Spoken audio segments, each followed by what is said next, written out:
As you know, Christmas is just around the corner, and mypillow.com has any number of items that you might be interested in buying for someone on your Christmas list. Their slippers are amazing. They have dog beds. You could get your pup a new bed.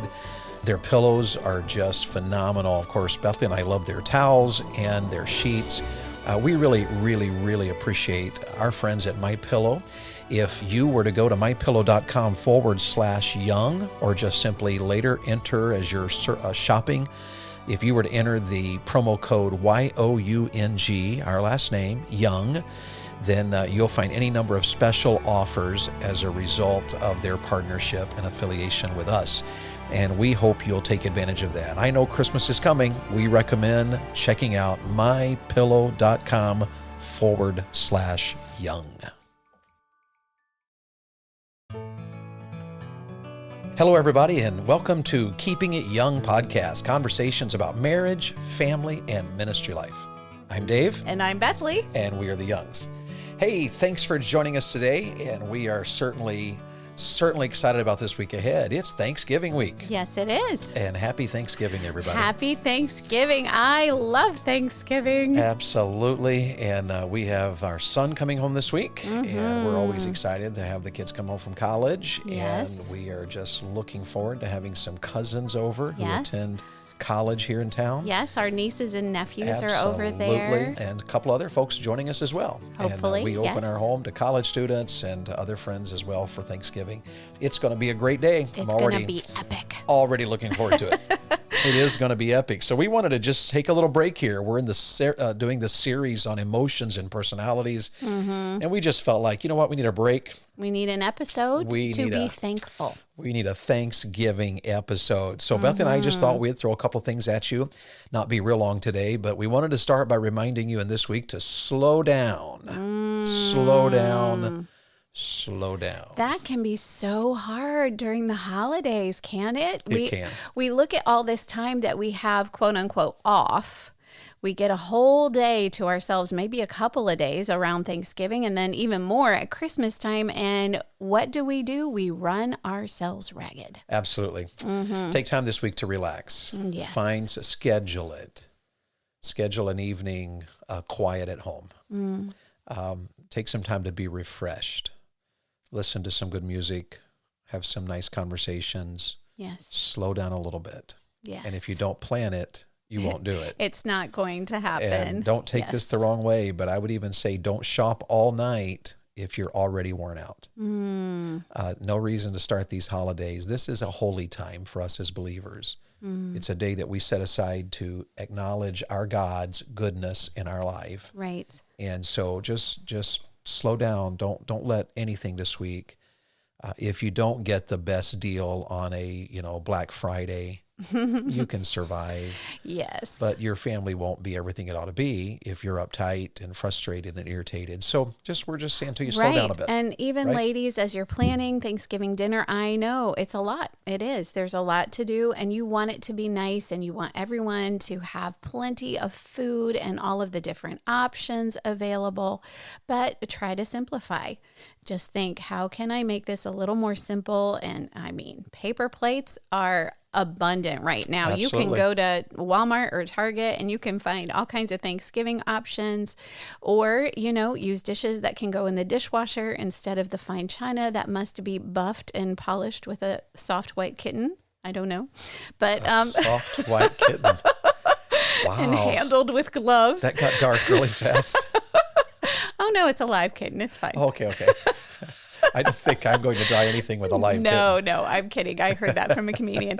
But anyway, just make sure that you simplify in order that you will have time to sit and actually visit with your family, to talk with them, to put your feet up, to enjoy that cup of coffee or tea. And to you moms, ask for help. Oh, yes. I always know that's a good thing when my wife, I try to let the kids know, be aware of mom needing help on Thanksgiving. And I know often the girls would they would set the table. Yes.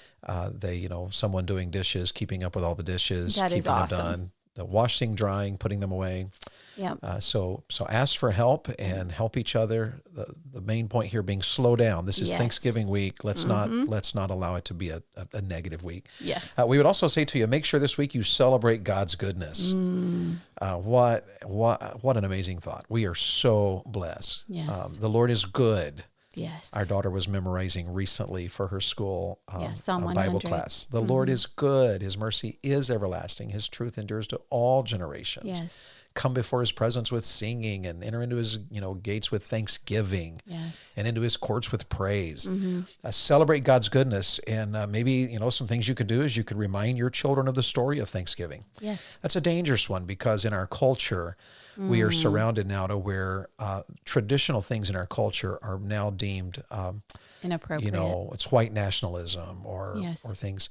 And yet don't allow politics or cultural issues to damage the fact that we are crazy blessed by God. Yes. And celebrate that. Talk about that Thanksgiving and even review what that must have been like living in a land where there were no stores, where there was no electricity, where you didn't turn the water on and water came out, where there was no hot water heaters. There were no, when the sun went down, there were no lights. True. And the wintertime, it was a world of totally foreign to our thinking today. Yes. And quite frankly, we couldn't do it. No. If you dropped us back there, Yes. if we couldn't go to the store and buy a turkey, there's a lot of people that wouldn't even know where to find a turkey and or what to do with one if you found it. True. And so remind True. your children of the story of Thanksgiving and remind your children of the God who commands Thanksgiving. Yes. And just take time to be thankful. Play Christian music a lot this week. Yes. Just surround your family with worship, with the goodness of God, and maybe even sing together. Make it make a bonfire outside and sing. Let the neighborhood hear you singing. Yes. And that's a little easier for us because Bethlie's niece and nephew will come over, and our son is home, and our family is very musical in the sense that there's somebody always playing. In our home, we have several guitars. We have a rhythm guitar, electric guitar, bass guitar. We have a keyboard. We have two keyboards, a piano. We even have a drum set and a cajon, and it's a percussion instrument. There we go. Not a drum set, go. a percussion instrument. Yes, we're going to get some emails about that one. We have some spoons. We can play the spoons.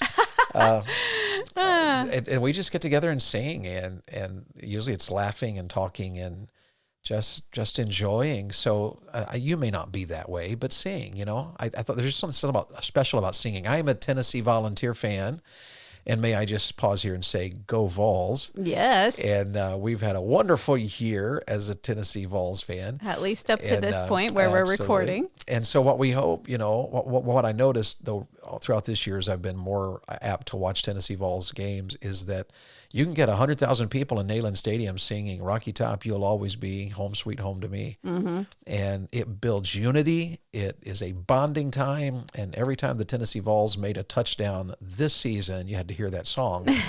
And thousands of people sung it along with them. Right. And so here we are blessed by God. So happy Thanksgiving week. Slow down and celebrate the goodness of God. I would say that David had mentioned that the Word of God commands us to be thankful. And one of my favorite lady speakers is Mrs. Kathy Jackson. She's a pastor's wife up in Michigan, and she will often say, God doesn't command us to feel thankful. He commands us to be thankful. And sometimes, ladies, on that Thanksgiving day when everything has to come together at your 2:00 dinner time or 6:00 dinner time and things aren't working out, there's not a lot of thankfulness in our hearts. And so stop. And what I have to remind myself of is not to be thankful. I mean, the Bible does say in everything give thanks. So in every situation, I should be thankful. But sometimes I just need to look for my obvious blessing. Okay, this is going wrong.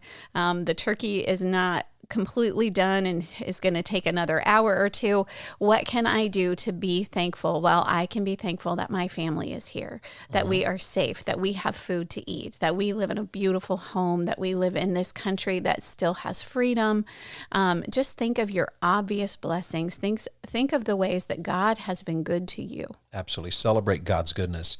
A couple other things here we would share with you. Make sure you talk during this Thanksgiving week. Talk. Do you mean instead of being glued to the football game? Yeah. Is that what you mean? That could mean that. Or instead of everybody doing their own thing, we often, our kids will go to their rooms, and in our culture, they go to their room, they shut the door, they go to their friends. This is an opportunity in a week like this to talk. Yes. And these events are great for conversations because typically you're going to sit at a table and eat with people. Yes. And so slow down there. Don't be so insistent on, we got to get this cleaned up. What Bethlie and I have noticed is that the longer we're willing to let things be, just, the food may be getting cold, maybe you have to get up and take care of something, but do it, discreetly, quietly, and let people talk. Yes. And even laugh. Laugh at each other, just laugh. Laughter does, the heart good. It does. It just brings peace and contentment. And you can even direct conversations. And I just made a list of just some questions you could ask. Here are three, I thought. If you don't know how to get a conversation going, maybe ask this: what happened this year that made it hard for you to give thanks? And maybe instead of a specific, you could say, what, did anything happen this year that made it hard to give thanks? Or what happened this year that made it easy to give thanks? What this year was like, that was epic, that was awesome. Or what this year was like, I didn't really like that. And those just open the door for conversations. And sometimes when, we carry things, we are busy, we feel things, our kids carry things and feel things, but there's never a chance to express them. Right. But when you open the door, often you can be amazed at what conversations you can start having.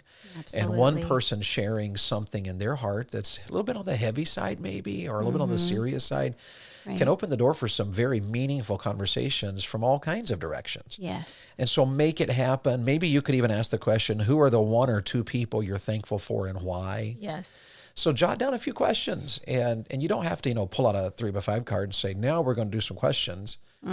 Just along the way, drop the question. Just, casually say, well, let me ask you this. What are who are the one or two people you are most thankful for this year? Right. And why?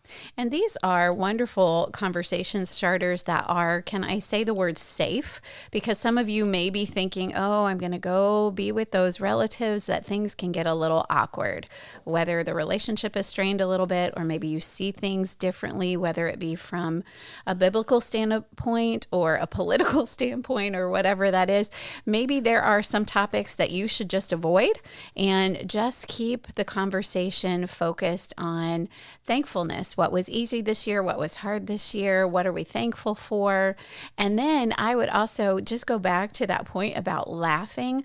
Laughter doeth good like a medicine. So if things are a little awkward, instead of getting uptight about the awkwardness, try to do some type of icebreaker that just makes everybody laugh, because it does unify your table. It unifies your guests, and then you can go from there and have a less awkward meal maybe. Yeah.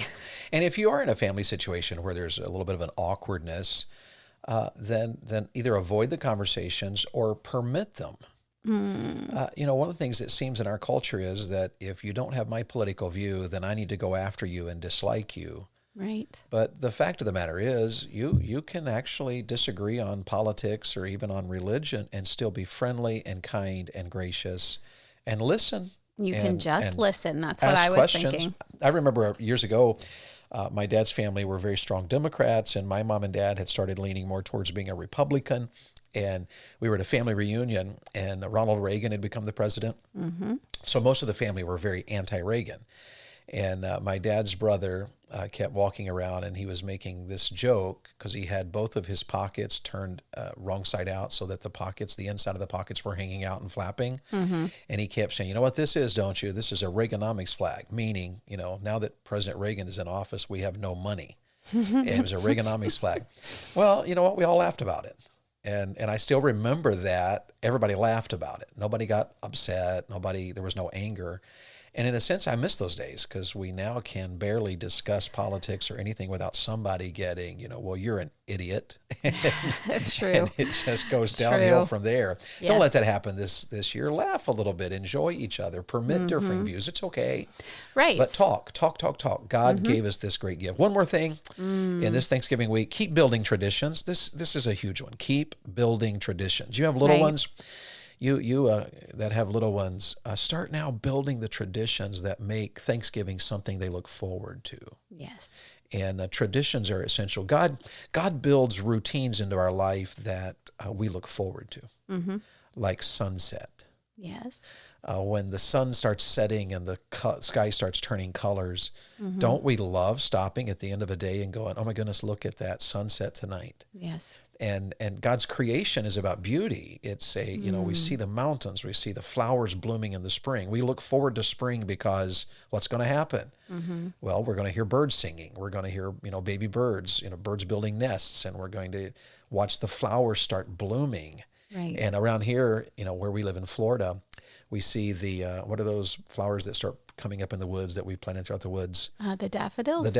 The daffodils start coming up, and you can see the green shoots coming up. We're like, oh my goodness, our daffodils are coming up. But see, those are routines. Those are traditional things. We expect that. We look for that. What do you expect in the fall? The leaves to change colors, the red maple leaves. And if you live in Colorado, the yellow on the aspen trees. And those are things you look for. And in the winter, we look forward to the snow, the snowman. And how do you handle those things? So Bethlie and I just want to challenge you to keep building traditions. You can do that with the meal. Make it a bit predictable. So you were saying that the routine that the Lord builds into our life already with the changing seasons and even the coming and going of the sun every day, those are things of beauty. And so we should build those things into our life. And we look forward to those things because Okay. they're routine. We could say they're traditional. Yes. And it varies. Like when we lived in Ohio, what did we look forward to in the wintertime? We looked forward to snow. Yes. Now that we live here in Florida, what do we look forward to? No Cooler snow. temperatures and no snow, and the fact that you can go outside and it's cooler. There's not humidity. Right. It's we get beautiful. to wear a sweater. It is beautiful. You go outside and like, this is a gorgeous day. It's warm, but it's not hot. And it's cool, but it's not cold. It's a perfect day. And looking forward to those different things becomes the routine of our lives. And so what you can help your children with in Thanksgiving, this Thanksgiving week is keep building traditions. Yes. And that may be the meal.